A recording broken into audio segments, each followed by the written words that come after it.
Hello folks and welcome back to Medieval Total War.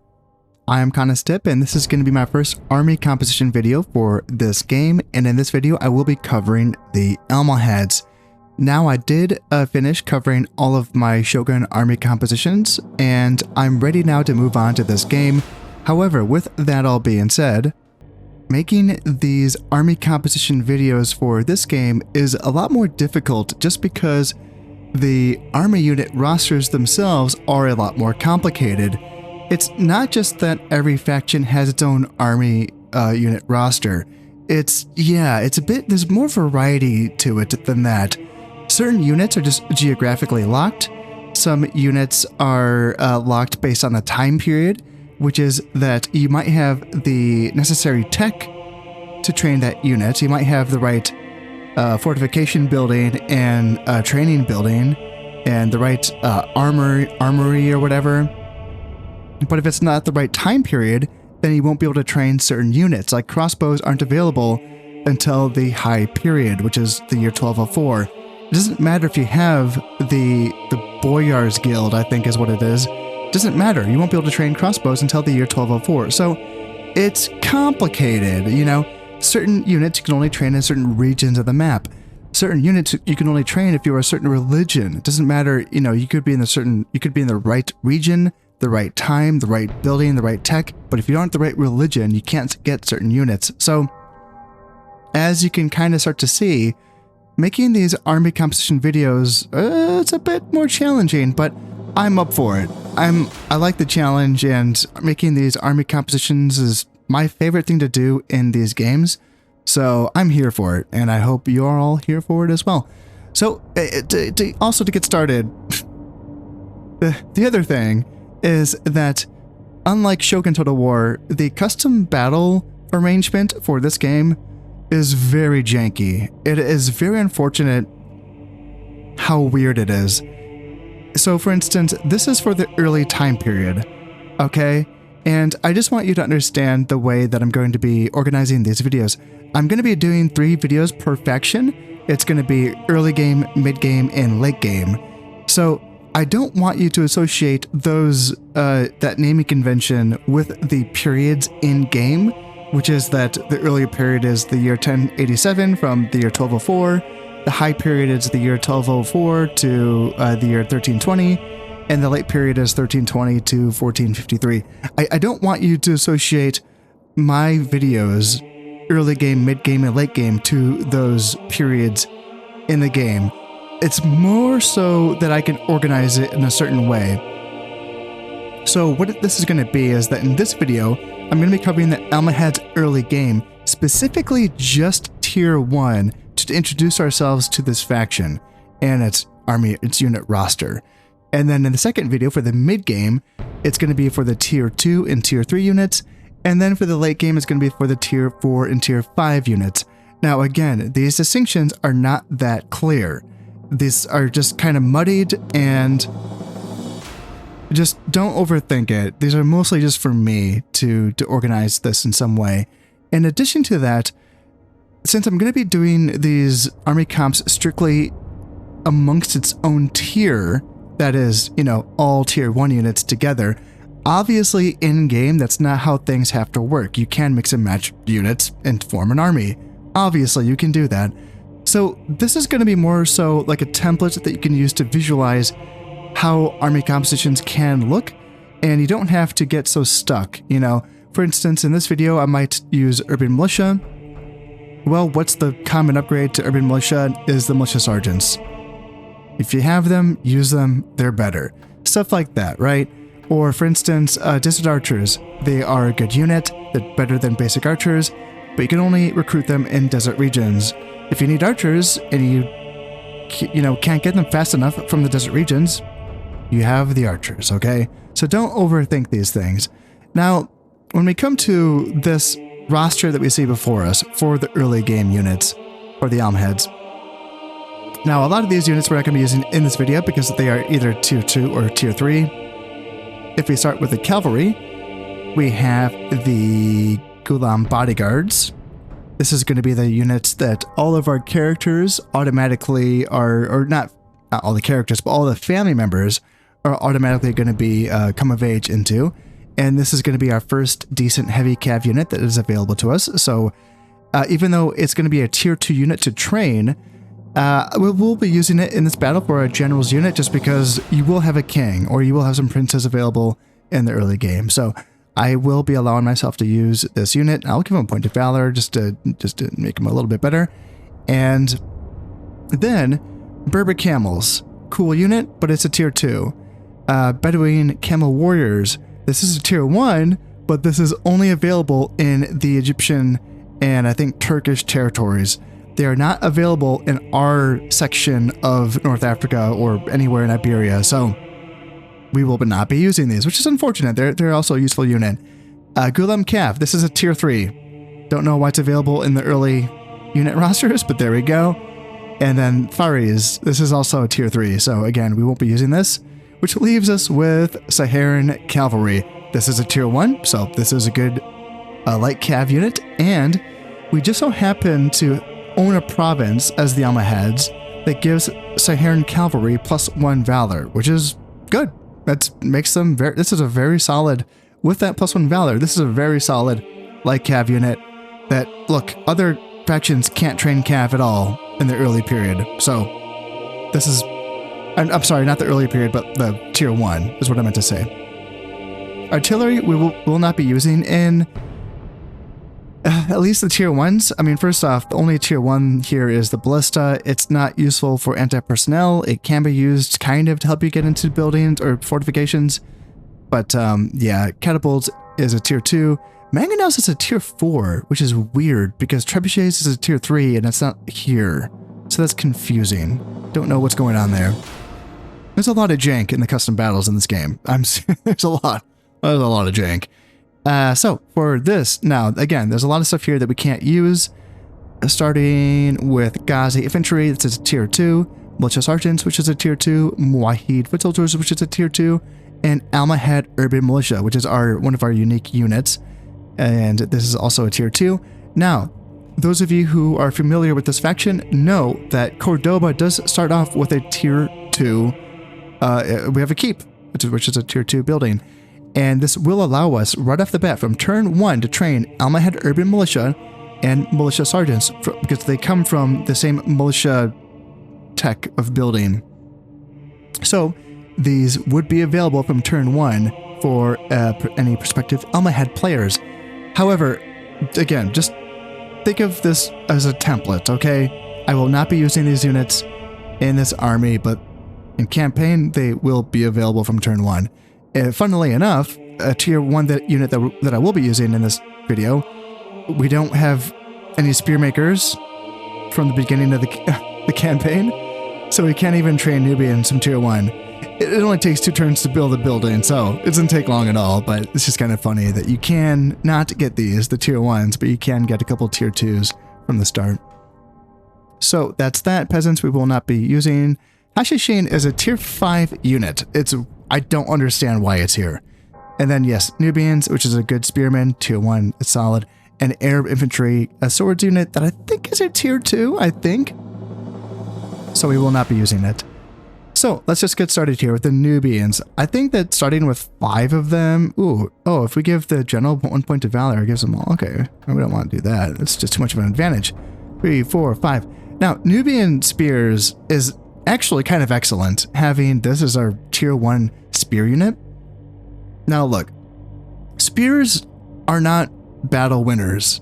So don't think of them, they don't break enemy lines, they don't kill anything fast enough. They do kill cav, sure, but as I already mentioned, there's not going to be a lot of cav-heavy armies in the early game. Now, still, having a solid front line is useful. It allows you to have the freedom and the space to control your mobile elements of your army without having to worry about your front line breaking and running away. This is a unit that has stats that are almost as good as the Catholic tier 2 spearmen, which is the feudal sergeants. They're just a little point off here or there. Like the feudal sergeants have 1 point higher in charge bonus, and then something else, either defense or morale or something else. I can't remember. But the Nubians are almost there. They're almost as good as the Catholic tier 2s. And in fact, in some ways, they got a little advantage to them because they are disciplined. Oh, it says right there. Disciplined means that they will not be receiving a morale debuff when other non-disciplined friendly units run away. Okay, so if a disciplined friendly unit, so if another Nubian runs away, then yes, the other Nubians will take a morale debuff from that friendly running away, but they will not take a morale debuff from other non-disciplined units running away. So again, this is a bulwark kind of unit. They're kind of cool. Sure, light armor, I think, probably pretty vulnerable to missiles, I think, but everything in tier 1 is going to be pretty vulnerable to basic archers and such. So there is that. So then we're going to have the desert archers, which, as I mentioned before, are only available in your North African provinces, but I recommend you get these guys. They are just a little bit better than the basic archers. They only cost a little bit more. I don't think 260 is correct. That says 260. I'm pretty sure it's 250. Yeah, the custom battles, and it's so weird. I'm almost positive it's 250, and then 225 for basic archers, so it's 25 more for desert archers. And what do you get for that? I think you get higher morale by 1 point. They are a little bit faster than basic archers, and they have that little buckler, which counts as a small shield, which gives them an extra point of defense and armor. And that point of armor is not going to make them, it's not going to weigh them down in the desert. So shield value does not count towards armor value when you're calculating your fatigue level in deserts, which is nice because we do have deserts. So we will be using these guys, and also all the archers have the same ballistic stats. They all have the same accuracy, the same ammo, the same power, all that. The only difference is the actual specialized archer units like crossbows, arbalesters, and longbowmen. But all these archers, like even the Hashishin, it's just the same ballistic bow skill as these archers. But still, having the higher morale and the extra, point of defense and, the faster unit, yeah, it's all good, Can't complain with any of that. Now, moving on. The Murad Batoon Infantry, which is a javelin unit. And this is one of the sturdier javelin units in the game. And you can kind of see why. Look at that shield. It's humongous. I'm pretty sure that counts as a large shield, plus 2 defense and armor to the unit. Now again, the javelin units all have the same ballistic skills. I think it's 4 volleys per unit, I think. They have armor-piercing capabilities, so they're good against, armored units. And there's not going to be a ton of them in the early game, as I've mentioned before. But yes, the general's bodyguards for the enemy, right? Which is, if you're facing off against Catholics, it's going to be the Royal Knights. Having a good jav unit that can throw javelins at Royal Knights is still useful. So I like having them, and they are kind of solid in melee. Like nothing too fancy, but for tier 1, for the early game, yeah, they're pretty good. And with that big ass shield, they can kind of do an okay job at screening your force as well. If you want them to be in loose formation, screening your Nubians so they don't take casualties, that's one way to do it. And then, let's see, so that's, yes, get 2 of those guys. Naphtha throwers. This actually is a tier 1, which is kind of funny. These guys throw grenades, and you might think that's a little too high tech for tier 1. Actually, no. So it comes from a tier 1 siege engineer, which that building only takes 2 turns to build. And to get that, you first need to have a boyar, which also takes 2 turns to build. So it doesn't take that long to get to them. Now, do you need to have these? No. They take 2 turns to train per each unit, and they are kind of tricky to use, but I like to have fun here. That's why I like to make army comps, so that I can practice things and play different things in campaign and, be somewhat competent, somewhat. With that being said, naphtha throwers are tricky to use. I'm not going to lie to you about that. You don't have to use them. I think they're fun, but, if you're looking at this thinking like, no, you're not going to use that, fine, just get 2 more archers or javelins or spears or what, anything really. But we're here to have fun, okay? And then, of course, 2 Saharan Cav. I always like to have light Cav that can run down the enemy troops when they start to rout, just because it makes things more final, right? You actually win something, you actually get to capture a lot of people. So we will be fighting off against the Spanish, and their army, they The tier 1s for the Spanish and a lot of Catholic factions is pretty rough. They don't get to train Cav. All they have are the Royal Knights. So we'll see how we can do here. Now, if you thought that I was done griping about the custom battles in this game, especially when compared to Shogun Total War, yeah, you were wrong. Because first off, you know how these games always have a flat map that you can just kind of play custom battles on so that you can just kind of test stuff out? Well, this is the flattest map that I've found in this game. Now, I'll be honest, I haven't loaded into every single map, but you do get like a little preview screen on the maps, and this is it. This is the flattest one. It's kind of flat. There's hills, definitely. There are hills, but this is what we can do here. Also, if you're not familiar with Shogun 1 and Medieval 1, you can only set your armies up, actually, like you can't move your armies at all if you are the attacker. So I'm playing as the defender so that I can move my armies around a little bit. However, again, going back to the griping phase, is that in Shogun 1, when you set your unit groups, you can actually have your unit group formation in the pre-battle, but you can't do that here. So for those of you who are new to my channel, I always use unit groups formations so that they're just easier to control. So like I can have basically spears in front and javelins in back, something like that. And I can do that, you know, spears in front, archers in back, and that's just, I can move that entire group together in that formation and it doesn't leave that formation. As you can imagine, that makes the micro a lot easier. Now, in Shogun, you can just set that formation during the pre-battle. You cannot do that here. So I have to do like this, and this, and then this, and I just have to do this for every unit. I mean, I could just like do the formation during the battle. I could just, you know, press play and start that. But also considering that I'm doing this for tutorial purposes and trying to show you guys something, it just kind of helps to, you know, visualize things, right? Oh, yeah. All right, so we're going to be making our lines a bit tighter when the battle actually starts. But the idea is Naphtha's throwing grenades through the gaps and having the spears close up on either side of them. Javelins, you know, in the back, Nubians in the front, Desert Archers on either side to just force the enemy to come towards us, and then having a sweeper, having my general and the two Saharan Cavs, and just kind of move around. They don't need to be grouped like this. This is just to kind of help out moving them in the beginning of the battle, but as the battle gets along, I can't degroup them so they can operate individually if that is going to be the way to go. So let's go here, and then I'm going to go 4, I think. Yeah, 4 looks good.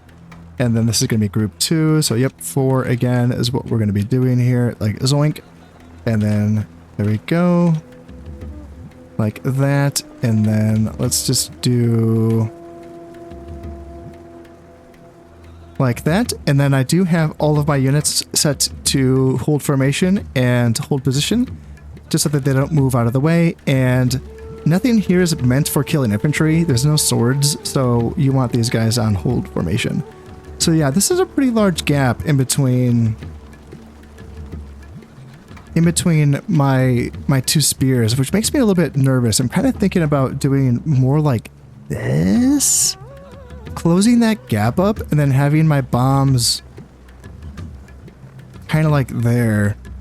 Yeah, it's kind of tricky. It's kind of tricky, but you don't want too big of a gap there in between your melee units. Otherwise, you're just gonna hit that gap, and you want your bombs to be as protected as possible, obviously. And yeah, they're tricky units. You know, they can throw those grenades and they can just hit themselves. You know, it can be pretty spectacular. And so far, the Spanish are playing very coy. My goodness, they're just going back and forth across this map. And yeah, it's probably because they know that their forces aren't very good. And yeah, they're not confident, but they are the attackers. They have to attack. They have to. I'll say, it's one of those things. It's interesting. You know, when you have good AI, which I would say that this game in Shogun has pretty decent AI. But there's this, you know, when it's so good that it kind of makes it so that it's kind of, you know, not that fun to play against. And, you know, this is more of an issue in campaign than it is in you know, custom battle, I suppose. Well, I don't know, I guess it is an issue in custom battle because you want to be, you know, testing stuff, not just kind of min-maxing, right? So yeah, there's an idea there that it is kind of nice to have an AI that just kind of attacks you, because that's the whole purpose of this game mode, right? And I know that, you know, when people kind of talk about later Total War titles, well, we have an archer that might be a little bit overextended. Let's see if I can get my Saharan Cav out, and maybe we can just go run that guy down, because they are leaving him exposed. In fact, all right, yeah, you're good. All right, go get him. And for those of you who want, like, are just kind of curious about how I command my armies and like what units or what buttons I use for my hotkeys, I did make a like how to command your armies list for Shogun, and the commands are pretty much all the same. So if you want to know what hotkeys I use, or you know, what certain things do, like what does hold formation do, or what does you know, hold position do, stuff like that. If you want to know these things, I did. Oops, shit, don't want to get my guys too far ahead. Let's go. Let's go. Let's go. Let's go. The guy's running away. No shit. Come on. Wavering. No, they got away. Okay, sweet. Sweet. Got a little nervous there. Yeah, they did well. They lost what, 3 guys? 3 guys. That's not bad. And yep, here we go. So there's not a lot of infantry killing power in tier 1 armies, because you don't have access to swords until you have tier 2.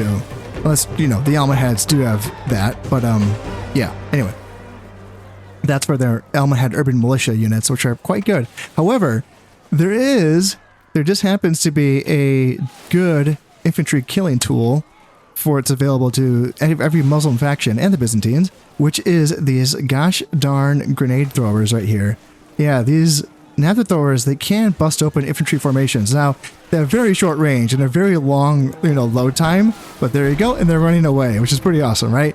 And you just gotta toss in there. Come on, there you go. Yeah. Oh, it's so good. It's so good. They're all running away. They're all running away. Not these guys. So maybe we can get some Saharan Cav over here to just get ourselves a little bit of a flanky poo on those spearmen. Nope, they're already running away. And yep, looks like a lot of them are running away, but not the general. General, he just needs a volley of javelins to his face. That's what he needs. Come on, General. Or grenades. Either or. Either or. And he's running away, so that's going to do it. So let's just try to send my Saharan Cav out here to start running guys down. You go, and then you go. And I can send my General as well. And let's see here. We can also just kind of send the rest of my forces up to support, just in case that General turns around. Like here, and ooh, those spearmen are turning around. Oh shit, oh shit, oh shit. Okay, this battle might not be over. We got some spearmen rallying, so this fight might still be going on. Ooh, oh. Oh yeah, those guys are running away, yeah. Yeah, so units do break just from having, you know, enemy units in the vicinity. You know, so even if they don't, like this guy didn't lose anyone since that previous contact or combat, and just like that, they break like that. So that's how it works in Shogun and Medieval, which is pretty goddamn haggard. It really is. It's really frustrating, and it can be very difficult to use light cav or cav archers, because, you know, in those situations, we got javelins being tossed into there, and yeah, in those situations, you know, you have units that are typically exposed, right? And where's my other grenade dudes? Grenades, where are you? There, we got guys up here. That's you, and then where are you? You're over here. Got it. Got it. Sorry, I blew up. Get it? Grenades. So let's get some javelins tossed into... Nope, he's running away. Never mind. And I still do have javelins available. You guys should be on... Why are you guys chasing them? Back here. I don't know. I thought I had you guys on hold formation and all that jazz. So we might have to continue to play a little bit disciplined here if they're going to keep continuing to rally. I was tempted to chase them earlier, but yeah, they tricked me. They tricked me. They wanted me to think they were running away. It was all just a ruse. And luckily this Saharan cav did come back. Ooh, are we actually going to get another grenade toss in here? Oh, give it to me. Give it to me, precious. Yes, come hither. They cannot deny the temptation. Come here. Yes. Yes, give it to me. Grenades. Go. Go. Come on. No, no, no, it's no. Oh dear. Oh well. Yeah, well, if you've learned anything from this battle, it's, yeah, if you're the Catholics, just don't fight with tier 1 armies. it's pretty tough. It's pretty tough. The Almohads, yeah, they can hold their own. They can hold their own. It's not pretty. It's not pretty, you know. It's nice to have some better tools for killing infantry, but as you can see, they can get the job done. And, yeah, I think when we get into the next video, when we'll be covering the tier 2 and tier 3, you know, army comps. I'll do 2 army comps in that one. I just wanted to kind of get into, you know, this is the baseline structure of this army and the units. Now I don't have to go over Nubians and Desert Archers and Mirabutan Infantry and Naphthas and Saharans. You already know what that is. So you will be well set as that having a base going into the next videos.